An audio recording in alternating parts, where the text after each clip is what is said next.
This one's called Unbridled Wind, and it's about the interconnectedness of human beings.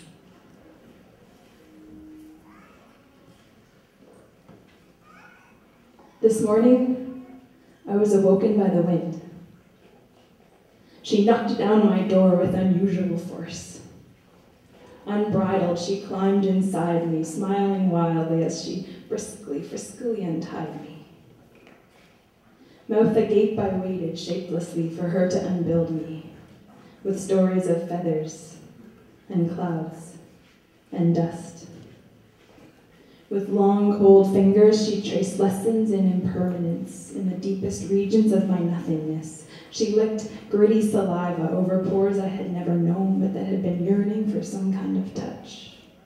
Imploringly, she explored that dark cavern in my pelvis, whispered stern lectures to my liver, attention shy. I quivered. My body recoiled to draw closer, leaned into her just to push away, opened my door to her, just to close it again, and feel her soft cheek on the other side, listening.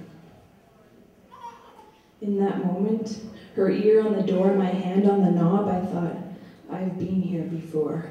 This dance is not unfamiliar. This game is built into my bones. Because the wind is my courage, my breath, my voice. She is every lesson I have ever learned and unlearned. She is me speaking to you through weak knees and butterflies, not because it feels comfortable, but because I have something to say. She is every one of you in whose eyes I have seen myself reflected back at me. And she's every moment that has brought me a little closer to myself.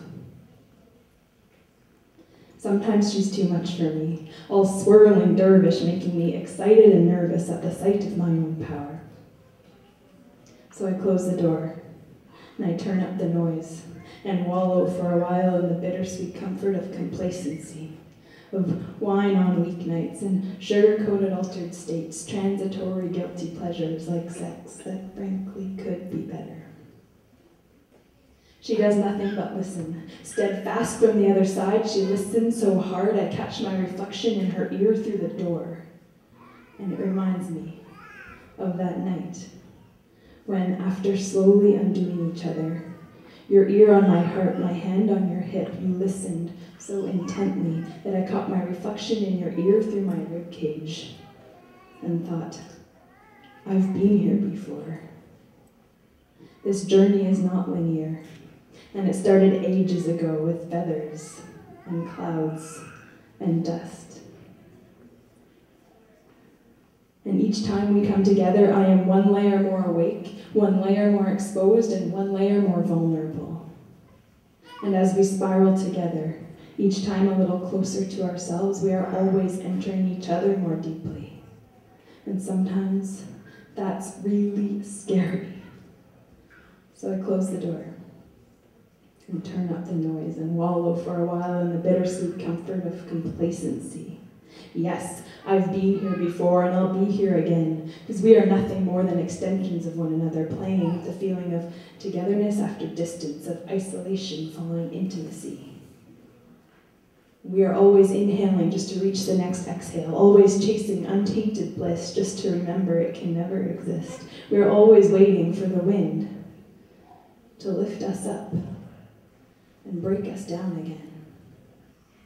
So rest assured that as soon as I find my feet and catch my breath, I'll be back out there dancing with you, swinging through treetops and bouncing through snowbanks in this playful, fateful orbit of souls. And together we'll sing praises to the wind for teaching us about gravity and seeds and growth, and for showing us how to fall more like feathers and less like rocks, or when we have fallen like rocks, how to roll downhill until we reach a comfortable resting spot and then place our hands into the ground so we can stand back up. For patiently, painstakingly, unbuilding and rebuilding us, each time a little closer to ourselves. Thank you.